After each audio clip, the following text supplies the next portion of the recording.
suara dengung kipas angin di langit-langit kelas 12. IPS 2 terdengar seirama dengan detak jantung Risa yang semakin cepat. Udara siang itu terasa lembab dan berat, tipikal cuaca Jakarta yang sedang tidak bersahabat. Namun bukan panas matahari yang membuat keringat dingin menetes di pelipis gadis itu. Penyebab utamanya berdiri di depan kelas, Pak Haryo, guru sosiologi yang terkenal dengan tugas-tugas kelompoknya yang rumit dan menuntut dedikasi tinggi. Risa meremas pulpen gel hitam di tangannya, matanya terpaku pada daftar nama yang sedang dibacakan. Dia sudah memiliki rencana. Jika dia bisa satu kelompok dengan Dinda atau mungkin Sari, dia bisa memastikan bahwa struktur makalah mereka akan sempurna, daftar pustaka akan sesuai format apa, dan presentasi akan berjalan mulus tanpa celah.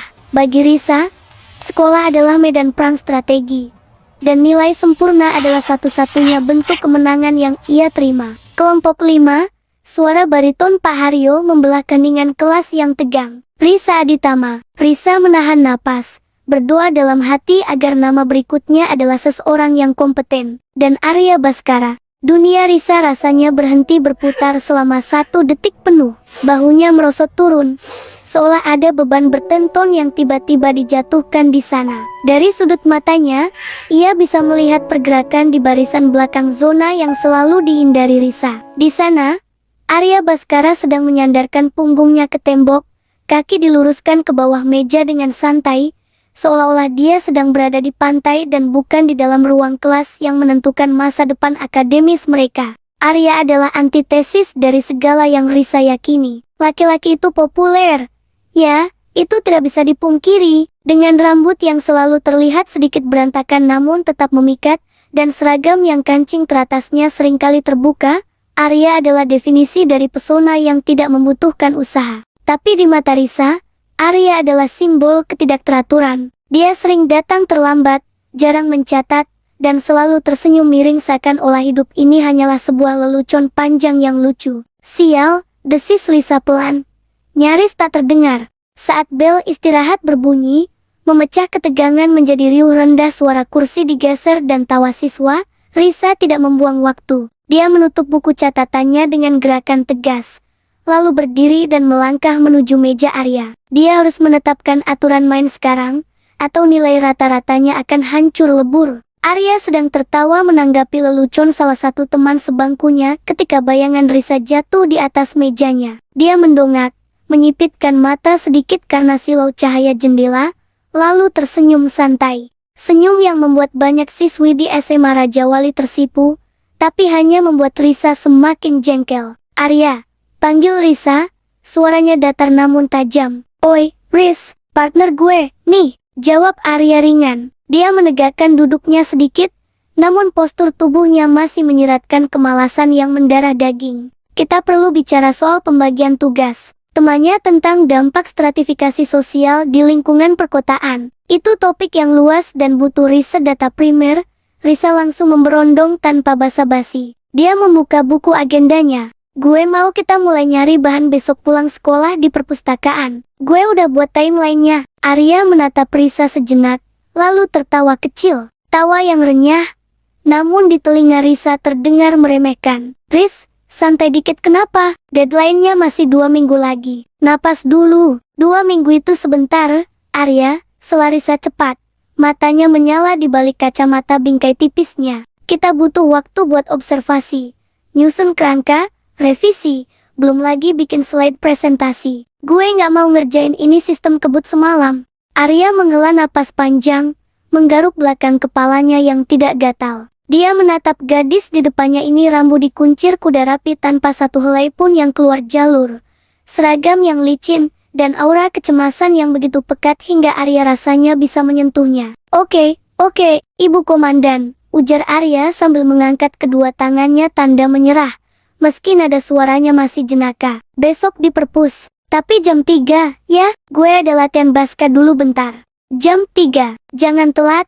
Risa memberi ultimatum, lalu berbalik badan dan melangkah pergi dengan derap langkah yang tegas. Dia tidak menoleh lagi, tapi dia bisa merasakan tatapan Arya di punggungnya. Keesokan harinya, perpustakaan SMA Raja Wali terasa sunyi dan berdebu. Sinar matahari sore menerobos masuk melalui celah-celah rak buku yang tinggi, menciptakan pilar-pilar cahaya yang memperlihatkan partikel debu menari-nari di udara. Risa sudah duduk di meja sudut sejak pukul 3 kurang 10 menit. Di hadapannya, 3 buku referensi sosiologi sudah terbuka, laptop menyala menampilkan dokumen kosong, dan 2 pulpen warna-warni tergeletak siap pakai. Pukul ke-15,15, kursi di depannya masih kosong. Risa mengetukkan jarinya ke meja kayu. Tuk, tuk, tuk, irama ketidaksabaran. Dia benci menunggu. Menunggu adalah waktu yang terbuang, inefisiensi yang tidak bisa dia toleransi. Pikirannya mulai menyusun skenario terburuk. Arya tidak datang. Dia harus mengerjakan semuanya sendiri. Dia akan kelelahan, nilainya turun, dan dia gagal masuk universitas impian. Rantai pikiran katastrofik itu berputar cepat di kepalanya. Pintu perpustakaan berdecit terbuka pada jam 15:25 menit. Arya masuk dengan napas sedikit terengah. Dia masih mengenakan kaos jersey basket yang dilapisi kemeja seragam yang tidak dikancingkan, dan rambutnya agak basah oleh keringat. Dia membawa tas ransel yang terlihat kempes, seolah hanya berisi angin. "Sorry, Riz," ucap Arya saat ia mengempaskan tubuhnya ke kursi di depan Risa. "Tadi kok nahan gue buat briefing sebentar." Risa menatapnya dingin, tidak menyembunyikan kekesalannya. 25 menit, Arya, itu waktu yang bisa dipakai buat nyelesain satu subbab. Yalah, telah dikit doang, galak bener. Gumam Arya sambil mengeluarkan sebotol air mineral dan meneguknya. Dia kemudian mengeluarkan sebuah buku tulis yang sudah lecek dari dalam tasnya tanpa tempat pensil. Hanya sebuah pulpen yang ia ambil dari saku celana. "Kita langsung aja," Risa mengabaikan komentarnya, berusaha tetap profesional meski darahnya mendidih. Dia menyodorkan salah satu buku tebal ke arah Arya. "Lo baca bab tentang mobilitas sosial vertikal. Gue bakal rangkum yang horizontal. Nanti kita diskusin korelasinya sama kemiskinan struktural." Arya menatap buku tebal itu dengan tatapan ngeri yang dibuat-buat. "Tebal banget, Riz. Mabok gue bacanya." "Baca aja, Arya." Risa sedikit menaikkan suaranya, membuat pustakawan di meja depan menoleh dan mendesis. "Sesh." Risa menunduk meminta maaf, lalu mencondongkan tubuhnya ke arah Arya, berbisik dengan intensitas tinggi. "Denger ya, gue nggak peduli lo mau main-main di pelajaran lain, tapi di tugas ini, nilai gue taruhannya. Gue butuh lo kerja. Gue nggak bisa gendong nilai lo sementara lo enak-enakan basket." Arya terdiam. Senyum jenaka di wajahnya perlahan memudar. Dia menatap Risa lekat-lekat, bukan dengan tatapan malas seperti biasanya, melainkan dengan sorot mata yang meneliti. Dia melihat tangan Risa yang sedikit gemetar saat memegang pulpen, lingkaran hitam samar di bawah matanya, dan ketegangan di rahangnya. "Lo segitu takutnya kalau nilai lo jelek?" tanya Arya tiba-tiba. Nadanya tidak lagi mengejek, ada keingintahuan yang tulus di sana. Risa tertegun. Pertanyaan itu menohok bagian dirinya yang paling rapuh. "Bukan urusan lo, baca aja." Arya tidak langsung membuka bukunya. Dia memutar-mutar pulpen di jarinya. "Gue bakal baca, tapi Riz, lo tau nggak? Sosiologi itu ilmu tentang masyarakat, tentang manusia. Kalau lo cuma baca buku teks dan ngafalin definisi, lo cuma dapat kulitnya doang. Maksud lo apa?" Risa mengerutkan kening, merasa tersinggung. "Maksud gue..." Arya akhirnya menarik buku tebal itu mendekat, tapi dia tidak membukanya. "Topik kita kan dampak stratifikasi sosial. Daripada cuma nyalin teori orang bule yang nggak pernah ke Jakarta, kenapa kita nggak masukin sudut pandang nyata? Tadi pas gue jalan ke sini, gue lihat Pak Asep, satpam depan. Dia kerja 2 shift buat biayain anaknya kuliah. Itu mobilitas sosial yang diperjuangin, kan? Itu lebih ngena daripada sekadar grafik." Risa terdiam. Mulutnya sedikit terbuka, siap untuk membantah, tapi argumen itu tertahan di tenggorokan. Dia menatap Arya, benar-benar menatapnya untuk pertama kali. Di balik penampilan urakan dan sikap santainya, Arya baru saja memberikan perspektif yang tidak terpikirkan oleh Risa. Risa terlalu sibuk mencari definisi yang benar di buku sampai lupa melihat realitas di sekelilingnya. Risa menelan ludah.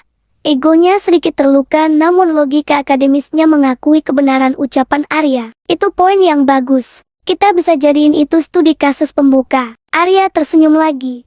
Tapi kali ini senyumnya berbeda. Lebih tulus, lebih lunak. "Nah, Gitu dong, jangan kaku-kaku amat. Gue emang gak pinter ngafalin tahun atau nama tokoh, Riz. Tapi gue pinter ngeliat orang. Suasana di meja itu perlahan berubah. Dinding es tebal yang dibangun Risa belum sepenuhnya mencair.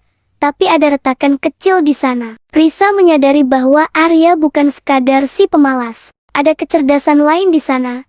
Jenis kecerdasan jalanan dan empati yang tidak diajarkan di buku teks manapun. Oke, kata Risa akhirnya.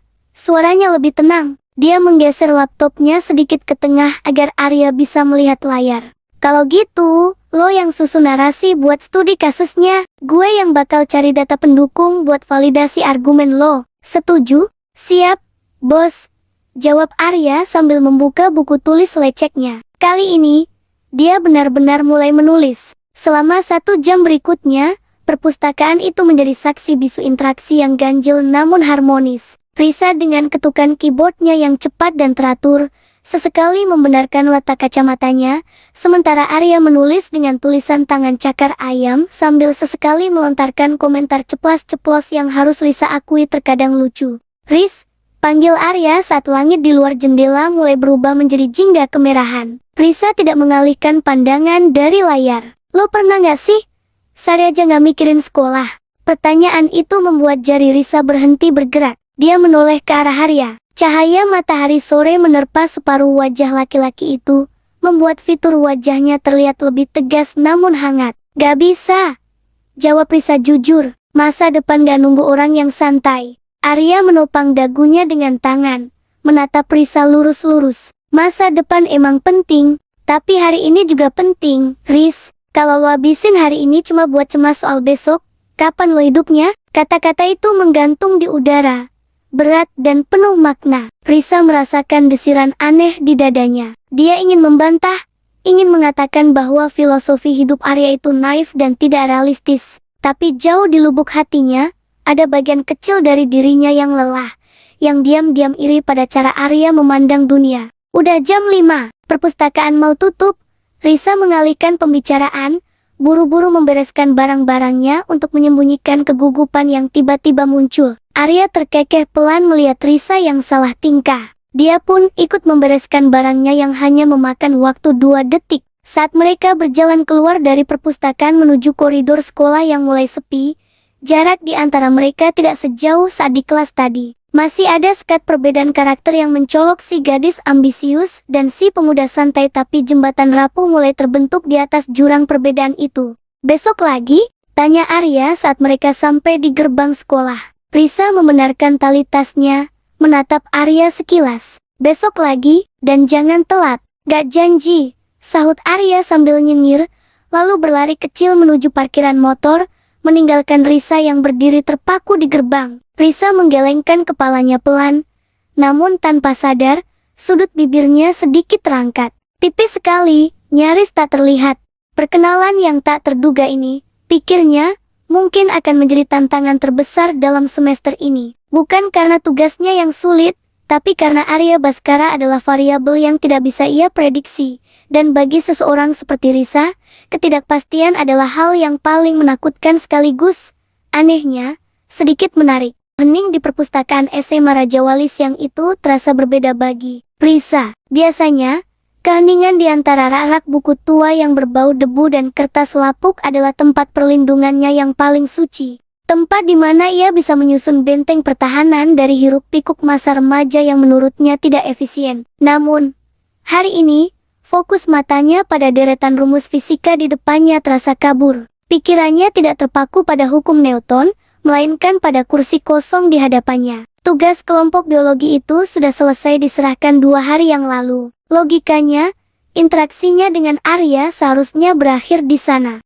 Tidak ada lagi alasan untuk berdebat tentang desain presentasi atau pembagian materi. Namun, entah mengapa, ada bagian kecil dari dirinya yang merasa janggal ketika kursi di depannya tetap kosong selama 15 menit ia duduk di sana. Geser dikit, dong. Itu tas lu makan tempat banget. Suara itu memecah lamunan Risa. Ia tersentak, menoleh ke sumber suara, dan mendapati Arya sudah berdiri di sana dengan senyum miring khasnya yang sering membuat siswi-siswi lain di lorong menahan napas. Seragamnya sedikit berantakan, kancing teratas terbuka, memperlihatkan kontras yang tajam dengan Risa yang selalu rapi hingga kelipatan lengan baju. Arya, Risa mengerjap, mencoba mengembalikan mode pertahanannya. Tugas kita sudah selesai. Ngapain kamu di sini? Arya tidak langsung menjawab. Ia menarik kursi di hadapan Risa dengan bunyi decit yang cukup keras hingga membuat pustakawan di meja depan melirik tajam. Dengan santai, ia meletakkan satu kotak susu coklat dingin di atas meja,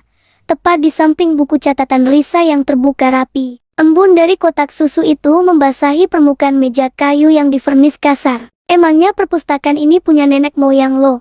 Sampai gue harus punya alasan khusus buat masuk, jawab Arya. Nada suaranya rendah namun jenaka. Ia menyandarkan punggungnya ke kursi, melipat kedua tangan di belakang kepala.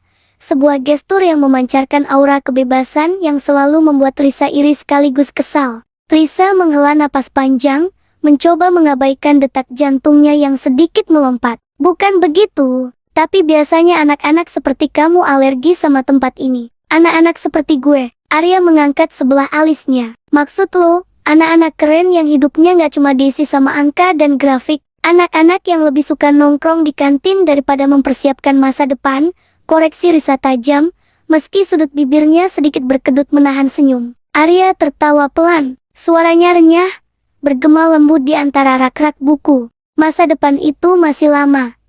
Lo terlalu sibuk lari ke garis finish sampai lupa kalau di pinggir jalan ada pemandangan bagus. Ia menunjuk kotak susu coklat itu dengan dagunya. Minum, muka lo tegang banget kayak senar gitar mau putus. Risa menatap kotak susu itu, lalu beralih menatap Arya. Tatapan laki-laki itu tidak seperti tatapan teman-teman sekelasnya yang seringkali penuh kompetisi atau penghakiman. Mata Arya hangat, tulus, dan memiliki kedalaman yang tidak ia duga sebelumnya. Perlahan, tangan Risa terulur mengambil susu itu. Dinginnya menyengat ujung jarinya, memberikan sensasi nyata yang menariknya keluar dari kepalanya yang penuh rencana. Terima kasih, gumam Risa pelan. Sama-sama, Tuan Putri ambisius, goda Arya. Percakapan siang itu tidak berhenti di sana. Yang awalnya Risa kira hanya gangguan sesaat, berubah menjadi rutinitas tak tertulis. Hari-hari berikutnya, pola itu berulang. Arya akan muncul di perpustakaan,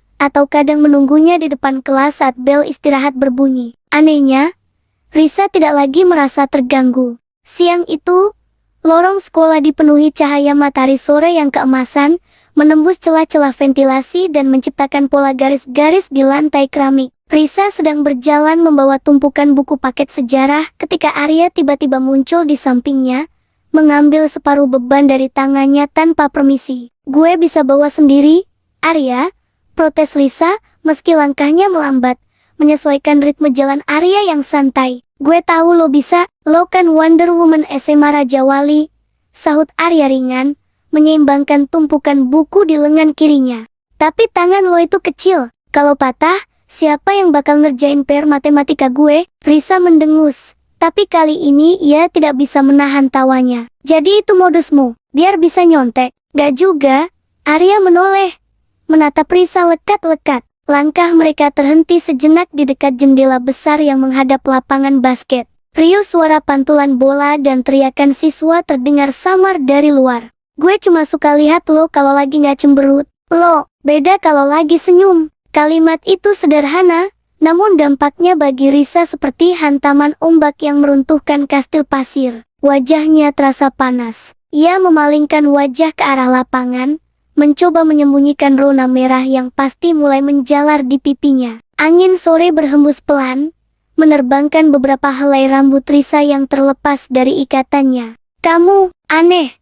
Hanya itu yang bisa Risa ucapkan, suaranya terdengar lebih rapuh dari biasanya. Arya bergeser sedikit, menghalangi sinar matahari yang menyilaukan mata Risa. Mungkin, tapi lo butuh yang aneh-aneh biar hidup lo nggak hitam putih doang. Suasana di antara mereka berubah hening, namun bukan keheningan yang canggung. Itu adalah jenis keheningan yang syarat akan kata-kata yang belum terucap.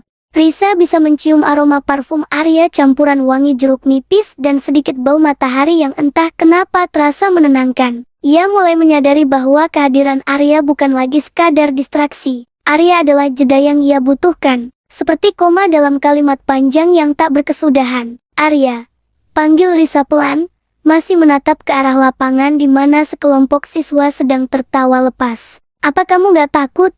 Takut apa? Kena bola basket nyasar. Takut kalau santai-santai terus, nanti kamu ketinggalan. Risa menoleh kembali, menatap mata coklat gelap milik Arya. Pertanyaan itu adalah refleksi dari ketakutan terbesarnya sendiri. Arya terdiam sejenak. Ia membetulkan posisi buku di tangannya, lalu tersenyum tipis. Kali ini senyumnya tidak jenaka, melainkan penuh perenungan. Gue takut, siapa bilang gue gak takut? Tapi gue lebih takut kalau gue sukses nanti. Tapi gue gak punya kenangan apa-apa tentang masa muda gue selain buku pelajaran. Gue mau punya cerita.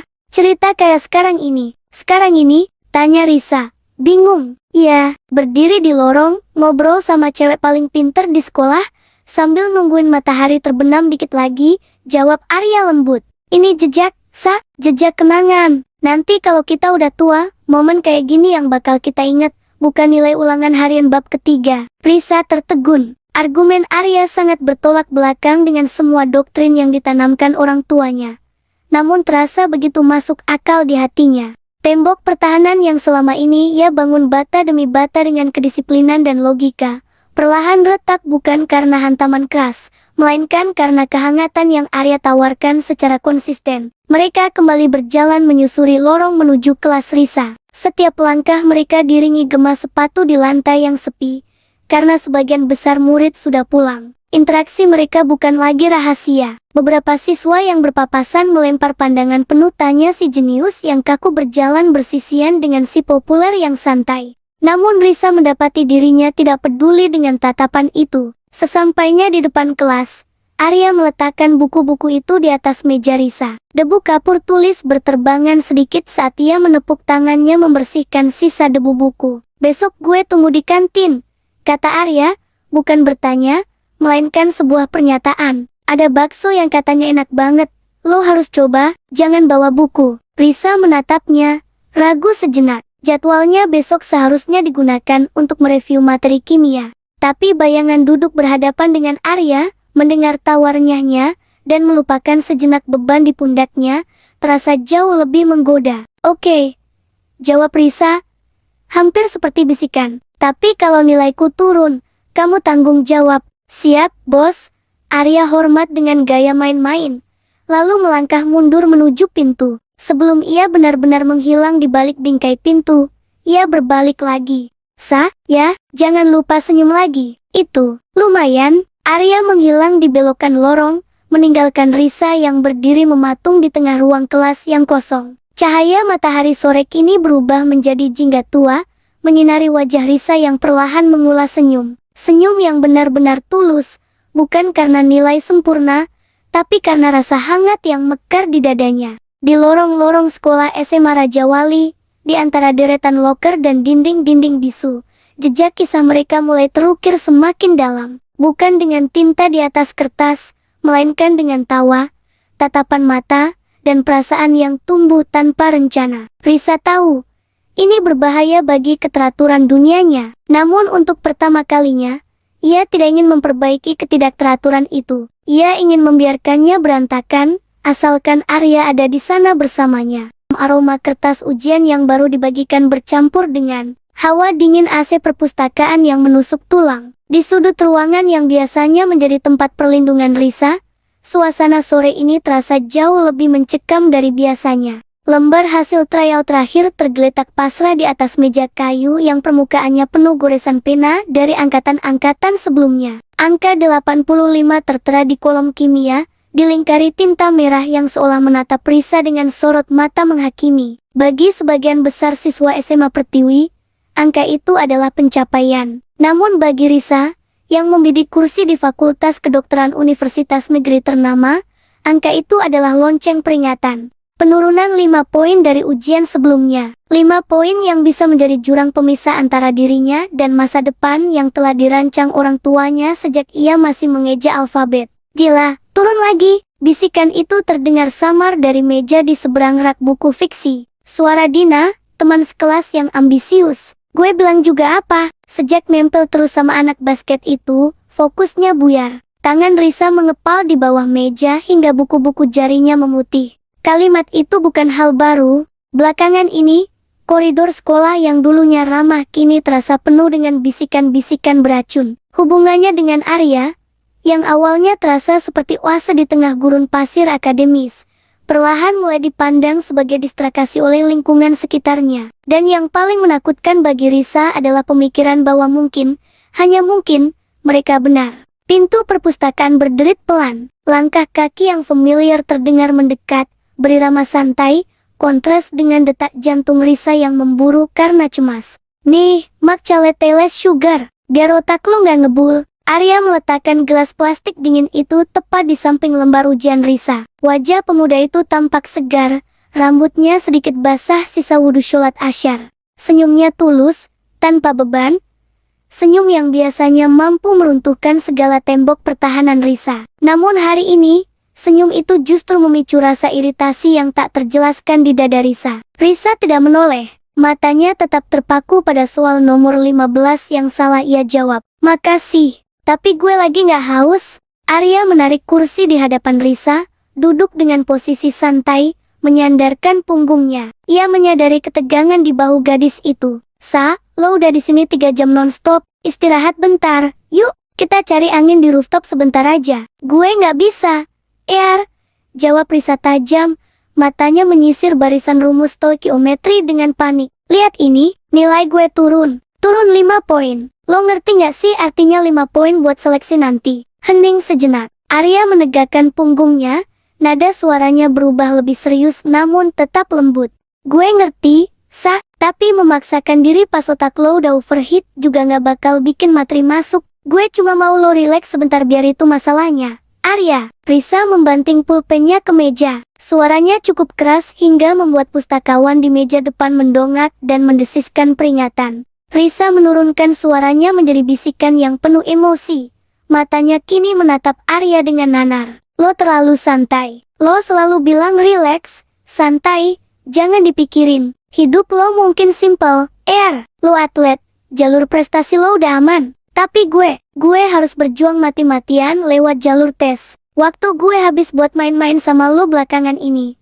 Dan lihat hasilnya, ia menunjuk angka 85 itu dengan telunjuk yang gemetar. Wajah Arya berubah, senyum tulus itu lenyap, digantikan oleh gurat kekecewaan yang mendalam. Ia menatap Risa lekat-lekat, seolah mencari sisa-sisa gadis yang tertawa bersamanya di kantin kemarin lusa. Jadi menurut lo, kebersamaan kita selama ini cuma main-main, cuma buang-buang waktu? Tanya Arya pelan, suaranya terdengar berat, menahan luka. Risa terdiam, hatinya berteriak menyangkal, tapi egonya yang sedang terluka oleh tekanan akademis memaksanya untuk diam. Ketakutan akan kegagalan membayangi rasionalitasnya. Gue nggak bilang gitu, sanggah Risa, namun nadanya melemah. Cuma, mungkin Dina bener, gue nggak bisa bagi fokus. Kehadiran lo, interaksi kita, itu semua nyita waktu dan energi emosional gue jadi lengah.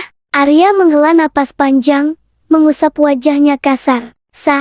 Gue ada di sini buat jadi pendukung lo, bukan penghalang. Gue bawain minum, gue ingetin makan, gue dengerin keluhan lo, itu supaya lo nggak ngerasa sendirian berjuang. Gue pikir gue adalah tempat lo pulang pas lo capek sama ambisi lo. Gue nggak butuh tempat pulang sekarang, Arya. Gue butuh fokus. Potong Risa cepat, matanya mulai terasa panas. Air mata frustrasi mendesak keluar. Mungkin kita emang nggak cocok di waktu yang salah ini. Prioritas kita beda. Arya bangkit dari kursinya perlahan. Bunyi gesekan kaki kursi dengan lantai terdengar menyayat di telinga Risa. Arya menatap gadis itu untuk terakhir kalinya sore itu. Tatapan yang menyiratkan rasa sakit karena disalahpahami. Oke, kata Arya. Suaranya datar namun tegas. Kalau menurut lo gue cuma gangguan, gue bakal mundur. Selesain belajar lo, kejar angka yang lo mau itu. Tanpa menunggu jawaban, Arya berbalik dan melangkah pergi. Punggungnya yang tegap perlahan menjauh, menghilang di balik deretan rak buku ensiklopedia. Meninggalkan Risa sendirian dengan lembar ujian, segelas matcha latte yang mulai berembun, dan keheningan yang tiba-tiba terasa begitu mencekik dan menyakitkan. 1 jam berlalu, namun tak satu pun kalimat dari buku teks biologi yang berhasil Risa serap. Kata-kata Arya berputar di kepalanya seperti kaset rusak. Lebih nyaring daripada hafalan siklus Krebs. Gue pikir gue adalah tempat lo pulang. Langit di luar jendela mulai berubah warna menjadi jingga kemerahan, menandakan senja yang hampir habis. Sekolah sudah sepi. Risa membereskan barang-barangnya dengan gerakan lambat. Rasa bersalah mulai merambat naik, menggerogoti ego yang tadi ia junjung tinggi. Ia sadar, ia telah melampiaskan ketakutan dan stresnya pada orang yang salah. Pada satu-satunya orang yang peduli padanya bukan karena nilai-nilainya, tapi karena dirinya apa adanya. Dengan langkah gontai, Risa berjalan menuju gerbang sekolah. Angin sore menerbangkan helai rambutnya, membawa aroma hujan yang akan turun. Di dekat pos satpam, di bangku panjang di bawah pohon angsana tua, ia melihat sosok itu. Arya masih di sana. Ia tidak pulang. Ia duduk menunduk, memainkan kunci motornya, menatap aspal kosong dengan pandangan kosong. Langkah Risa terhenti. Dadanya sesak melihat pemandangan itu. Arya yang selalu penuh semangat, kini terlihat redup karena kata-katanya. Risa memberanikan diri mendekat. Panggilnya lirih. Arya mendongak. Tidak ada kemarahan di matanya, hanya kelelahan. Udah selesai belajarnya. Risa menggeleng, lalu duduk di ujung bangku yang sama, memberi jarak 1 jengkal di antara mereka. Gak masuk otak. Gue minta maaf. Arya diam, membiarkan suara klakson kendaraan di kejauhan mengisi jeda di antara mereka. Gue panik. Lanjut Risa, suaranya bergetar. Gue takut ngecewain orang tua gue. Gue takut gak lulus. Dan pas denger omongan orang-orang kalau lo bawa pengaruh buruk buat nilai gue jadi parno. Gue lampiasin semuanya ke lo. Padahal lo gak salah. Risa menunduk, menatap ujung sepatunya. Lo bener, lo bukan gangguan. Lo justru yang bikin gue tetap waras selama ini. Cuma gue yang terlalu bodoh buat nyadar itu tadi. Tangan Arya bergerak perlahan, lalu berhenti ragu-ragu sebelum akhirnya mendarat di bahu Risa, menepuknya pelan. Sentuhan itu hangat, menenangkan badai yang berkecamuk di dalam diri Risa. Gue tau lo lagi di bawah tekanan gila-gilaan, Sa, ujar Arya lembut. Gue gak marah, gue cuma sedih. Gue sedih karena lo ngerasa harus milih antara impian lo sama gue, padahal gue gak pernah minta lo milih. Gue cuma mau nemenin lo lari ngejar mimpi itu. Risa mengangkat wajahnya, menatap mata Arya yang teduh. Tapi gimana kalau gue gagal? Gimana kalau gue gak bisa nyimbangin semuanya? Maka kita hadapi bareng, jawab Arya mantap. Kalau lo butuh waktu sendiri buat belajar, bilang. Gue bakal ngejauh sementara. Kalau lo butuh ditemenin diem-dieman doang, gue ada. Jangan dorong gue ngejauh dengan anggap gue musuh masa depan lo. Air mata Risa akhirnya jatuh. 1 tetes meluncur di pipinya. Ia mengangguk cepat. Jangan pergi ya, gue masih butuh lo.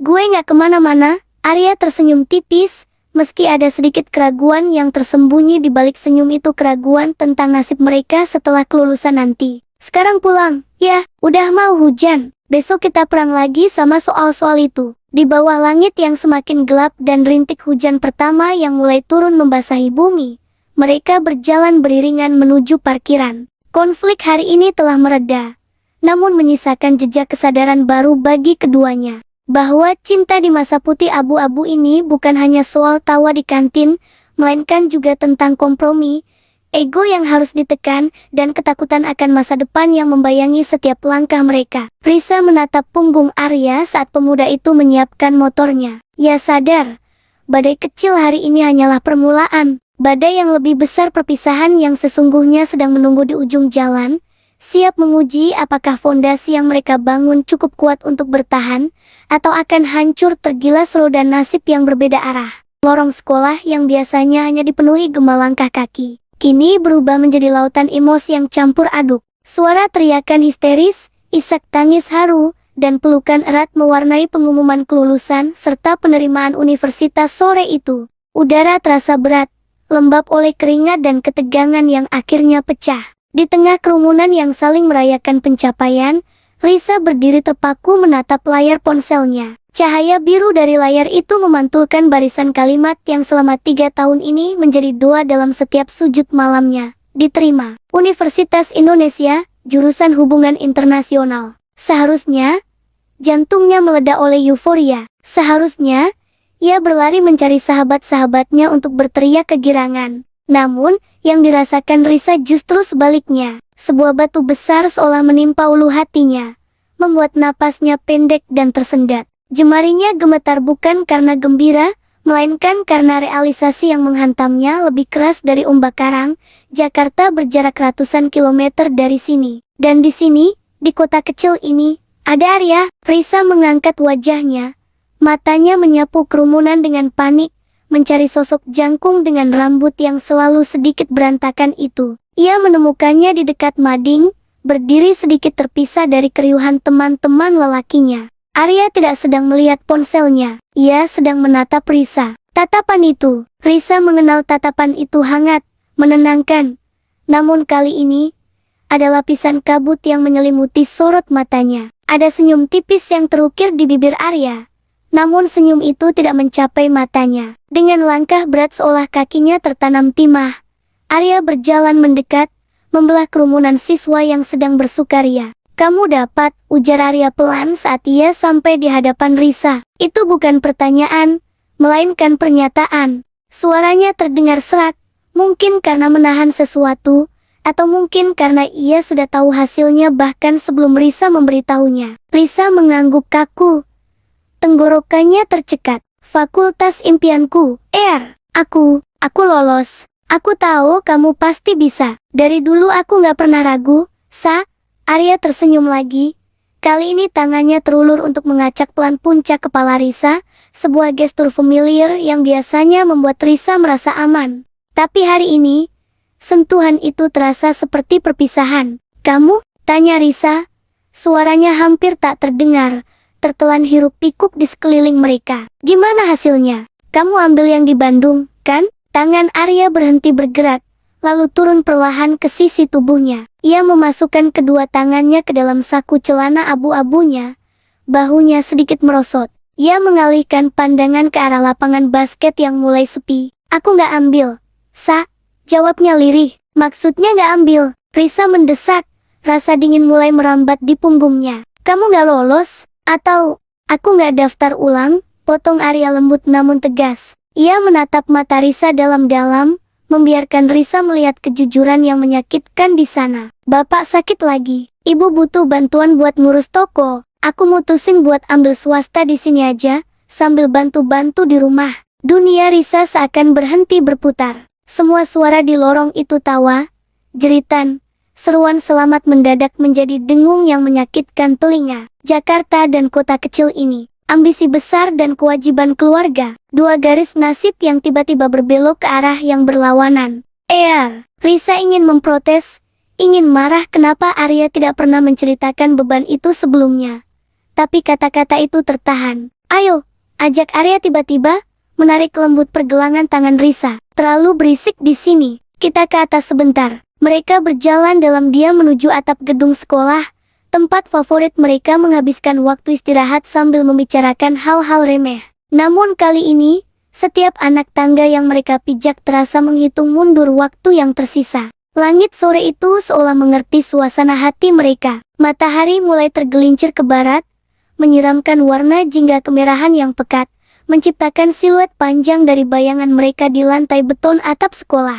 Angin senja berhembus pelan, membawa aroma hujan yang tertahan dan debu jalanan. Arya duduk di tepi tembok pembatas, membiarkan kakinya menggantung, sementara Risa berdiri di sampingnya, memeluk tubuhnya sendiri seolah menahan diri agar tidak hancur berkeping-keping. "Jadi, ini akhirnya?" Risa bertanya, memecah keheningan. Suaranya bergetar hebat. Ia menolak menatap Arya, memilih menatap cakrawala di mana matahari perlahan dimakan garis bumi. Arya menghela napas panjang.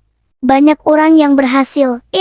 Aku bisa pulang tiap bulan, atau kamu yang kesana?" Arya bangkit berdiri, menatap Risa dengan sorot mata yang penuh luka namun syarat akan ketegaran. Ia meraih kedua bahu Risa, mencengkeramnya pelan seolah ingin menyalurkan kekuatan. "Risa, dengerin aku," ucap Arya, suaranya tegas namun lembut.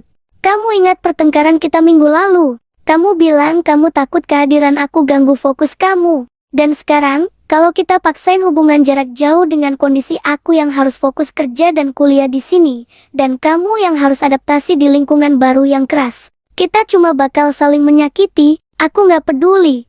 Isak Risa, menggelengkan kepalanya kuat-kuat. "Aku mau kita berjuang. Cinta itu bukan cuma soal berjuang untuk bersama. Bisik Arya, jemarinya bergerak menghapus air mata di pipi Risa. Meski air mata itu terus mengalir tak henti, kulit Arya terasa hangat di wajah Risa yang dingin.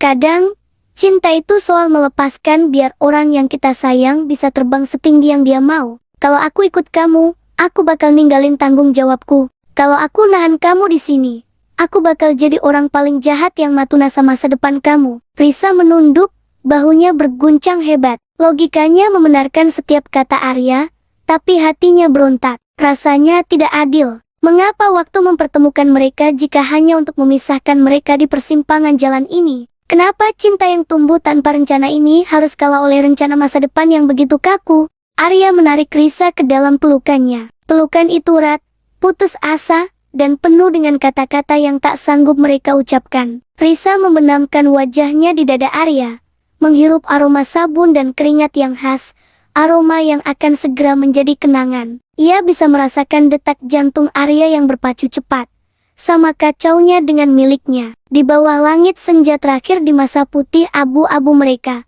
waktu seolah melambat. Tidak ada janji manis tentang aku akan menunggumu. Tidak ada sumpah setia bahwa kita akan bertemu lagi suatu hari nanti. Mereka berdua terlalu realistis, terlalu dewasa sebelum waktunya untuk tahu bahwa janji semacam itu seringkali hanya menjadi beban. Pergilah, Risa, bisik Arya tepat di telinga Risa.